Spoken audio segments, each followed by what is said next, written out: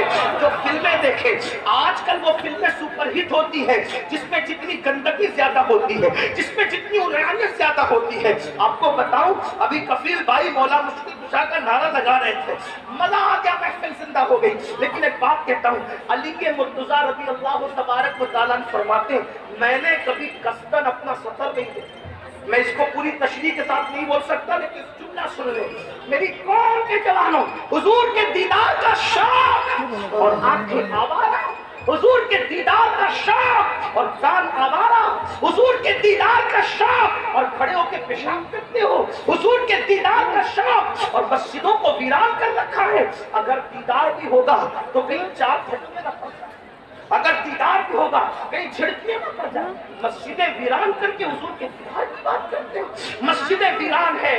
ابھی مولانا فرما رہے تھے کہ امام اور مؤذن منتظر رہتے ہیں، بڑی معذرت کے ساتھ یہ جلسوں میں بھیڑوں کا اکٹھا ہونا اور عمل نہ کرنا یہ قیامت کی نشانیوں میں سے کچھ ہے۔ کیا کہنا ہے؟ قیامت بے کی شک، بے شک۔ نشانیوں میں سے جلسے والے خوش ہوتے ہیں، اتنی بھیڑ جمع ہو گئی، مقرر خوش ہوتا ہے، اتنی بھیڑ جمع ہو گئی، لیکن کلیجہ ہمارا ٹھنڈا اس سے کم نہیں ہوتا، اس سے نہیں ہوتا ٹھنڈا کلیجہ، کیونکہ حضور نے فرمایا صلی اللہ علیہ وسلم اخیر زمانے میں میری امت پر ایک وقت آئے گا لوگ دین سننے جمع ہوں گے، دین پر عمل کرنے جمع ہوں گے۔ دین سننے تو آ گئے، دین پر عمل کرنے کب آؤ گیا؟ سن لینا، دین سننے پر انقلاب نہیں آئے گا۔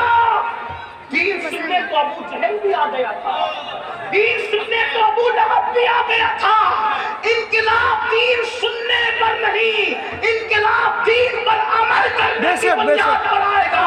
یہ ظالم حکمرانوں کا ظلم، یہ غربت کی چکی میں مسلمانوں کا پسنا، یہ مسلم بیٹیوں کا اور طرف بھاگ کر جانا، اس کا خاتمہ اس وقت ہوگا جب دین سننے کے لیے جمع ہوتے ہو تو دین پر عمل کرنے کے لیے بھی جمع ہو۔ بڑی معذرت کے ساتھ اگر فجر تک آپ کو بٹھایا جائے، میں جانتا ہوں بیٹھو گے ایک کھسکے گا بھی نہیں، استنجا کے لیے بھی نہیں جائے گا، میری قوم کی وفا جانتا ہوں، لیکن اگر مسجد میں بلایا جائے بڑی سادگی سے کہے گا مولانا کیا کروں میں پاک نہیں ہوں۔ یاد رکھنا میرے رسول، میرے اور آپ کے آقا نے فرمایا، توجہ کرنا، امیر حمزہ کے قاتل پہ حضور نے لعنت نہیں کی، جنہوں نے حضرت امیر حمزہ کا کلیجہ چیر کر اور سینے سے کلیجہ نکال کر دانتوں تلے کچا چبایا تھا، حضور نے ان لوگوں پہ بھی لعنت نہیں کی جنہوں نے حضرت امیر حمزہ کی انگلیاں، کان، آنکھ اور ہونٹ کاٹ کے اس کو رسی میں پرو کر گلے کا ہار اور بازو بند بنائے تھے،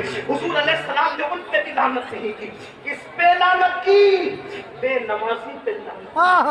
فرمایا جو مسجدوں کو ویران کرے میں محمد اس سے بیزار ہوں، بلکہ یہاں تک فرمایا عشق مصطفیٰ کا دعویٰ ہے اللہ کے رسول تو بے نمازی کی صحبت میں بیٹھنے سے بھی صحابہ کو منع کرتے ہیں۔ اگر یہاں ہاتھ اٹھوایا جائے نا، پیشاب پڑھ کے کتنے آئے ہو، اٹھواؤں گا نہیں، بالکل مت اٹھانا، انگلیوں پہ گنو۔ اللہ کے رسول علیہ السلام اپنے صحابہ سے بالخصوص سیدنا ابو ہریرہ سے کہتے ہیں ابو ہریرہ بے نمازی کی صحبت میں نہ بیٹھا کر، کیونکہ آسمان سے اس پہ لعنت برستی ہے۔ فرمایا قیامت کے دن بے نمازی اٹھیں گے تو کالے سور کی شکل میں اٹھیں گے، کالے خنزیر کی شکل میں اٹھیں گے۔ نماز کو کیا سمجھ رکھا ہے؟ اعلیٰ حضرت کے مسلک کا نعرہ لگانے والوں، فتاوی رضویہ میں اعلیٰ حضرت صحابہ کی فکر نقل کرتے ہوئے لکھتے ہیں درجنوں صحابہ بے نمازی پر کفر کا فتویٰ دیتے ہیں۔ آپ کو یہ تو بڑی پڑی ہے کہ کفیل اکبر پر کس کا فتویٰ ہے، آپ کو یہ تو بڑی پڑی ہے علی فیضی پر کس کا فتویٰ ہے، آپ کو یہ تو بڑی پڑی ہے کہ محسن رضا صاحب پہ کس کا فتویٰ ہے۔ بے نمازیوں، آپ پر صحابہ کا کیا فتویٰ ہے اس پر کبھی غور کیا؟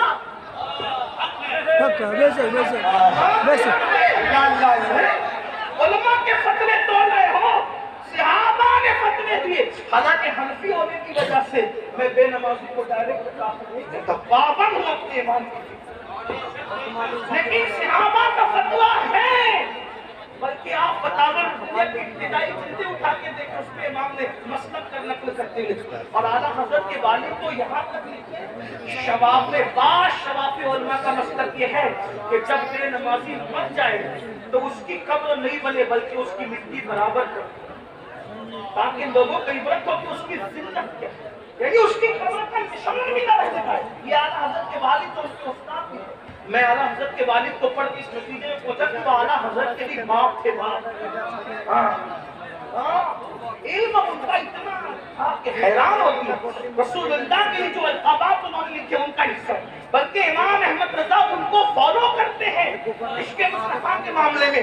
وہ ہے امام کو تک ان کے بعد جملے اتنے خوبصورت ہیں، فدا ہونے کی چاہتا ہے. حضور مفتی صاحب قبلہ وہ لکھتے ہیں، کیا بات لکھتے ہیں، میری سنی قوم کو نشتب دیتے ہوئے لکھتے ہیں. فرماتے ہیں آج کل لوگ کہتے ہیں مولانا اللہ کریم ہے یار، اللہ کریم ہے، اللہ کریم ہے، معاف کرے گا معاف کرے گا. یہ مولوی لوگ کا اتنا ڈراتے ہیں اللہ معاف کرنے والا ہے.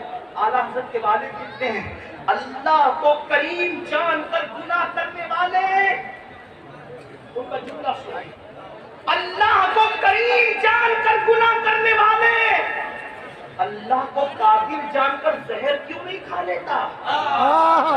جب وہ کریم تیرے گناہ پہ تجھے بخش سکتا ہے تو وہ قادر بھی تو ہے، زہر کھانے پہ تجھے زندگی بھی دے سکتا ہے. لیکن تو نے اللہ کو قادر جان کر کبھی زہر نہیں کھایا اور اللہ کو کریم جان کر گناہ کر کے اس کی شان کریمی کا مذاق اڑاتا ہے.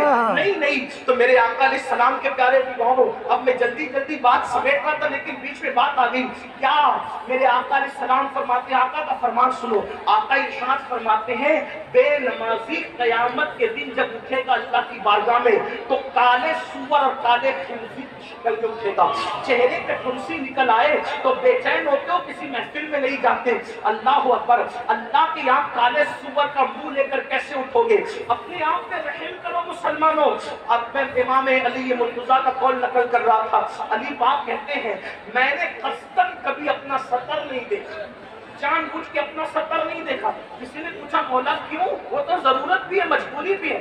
پر میں اس لیے نہیں دیکھا کہ مجھے ڈر لگتا تھا جن آنکھوں سے میں رسول اللہ کا چہرہ دیکھتا ہوں، جن آنکھوں سے حضور کا چہرہ دیکھتا ہوں، ان آنکھوں سے میں اپنا سطر کیسے دیکھوں؟ حالانکہ اس پر کوئی حکم شرع نہیں ہے، لیکن جن کے رتبے ہیں سوا ان کو سوا مشکل ہے. اب آپ مجھے بتائیں نا میرے آقا علیہ السلام کے پیارے دیوانوں، ایسا خوبصورت، ایسا حسن والا، ایسا جمال والا رسول چھوڑ کر کے آپ بتائیں کہاں کہاں بھٹک رہے ہو؟ آپ کہتے ہیں ترقی نہیں ہوتی، آؤ سچے دل سے عشق کرو. اب آخری بات عرض کر رہا ہوں، اب ذرا کتاب التوابین سے ایک آخری بات عرض کر رہا ہوں. تھوڑی سی بڑی روایت ہے، اپنے الفاظ کے جامع میں علامہ ارشد القادری رسول قلم کے الفاظ کا حوالہ لے کر تھوڑا کچھ اپنے تصرف کے ساتھ ایک واقعہ پیش کرنا چاہتا ہوں جو کتاب التوابین میں لکھا ہے. اسی پر میری گفتگو مکمل ہو جائے گی. اب توجہ کرنا، ہم کہتے ہیں عاشق ہے، ہم کہتے ہیں عاشق ہے، عاشق رسول. سنی اپنے آپ کو جتنا عاشق رسول ہونے کا ڈنڈورا پیٹتا ہے اتنا کوئی قوم نہیں کہتی، اور ہمیں حق بھی ہے الحمدللہ عاشق رسول ہے بھی. مجھے کسی کے عشق رسول پہ کوئی شک نہیں، کوئی ڈاؤٹ نہیں. البتہ میں اتنا اپنے لیے کہتا ہوں، اگر کوئی مجھ سے پوچھے تو عاشق ہے تو نام نہیں کہہ سکتا، اس لیے کہ اگر نہیں کہوں گا تو کفر کا خوف ہے، اور اگر ہاں کہوں تو ڈر لگتا ہے کہیں جھوٹ نہ ہو جائے. یہ بات ہے اپنی، بس اتنی سے زیادہ نہیں کہتے. لیکن مسلمانوں آپ بتاؤ، ہم اپنے آپ کو عاشق کہتے ہیں، لیکن آئیے ذرا ایک عاشق کی فکر سن لے، بات اس میں مکمل ہو. ایک ایک بندہ توجہ کرے، اور اب کوئی نعرہ نہیں لگے گا، صرف سنجیدگی کے ساتھ آپ کو سننا ہے. اس منبر والوں کی بھی توجہ. کتاب التوابین کے اندر راوی لکھتے ہیں کہ حضور علیہ السلام کی بارگاہ میں ایک جوان آیا. اس جوان کا نام تھا ثعلبہ ابن عبد الرحمن. ثعلبہ ابن عبد الرحمن اس جوان کا نام تھا. اس جوان نے حضور کا حسن دیکھا، آقا کا جمال دیکھا. آقا نے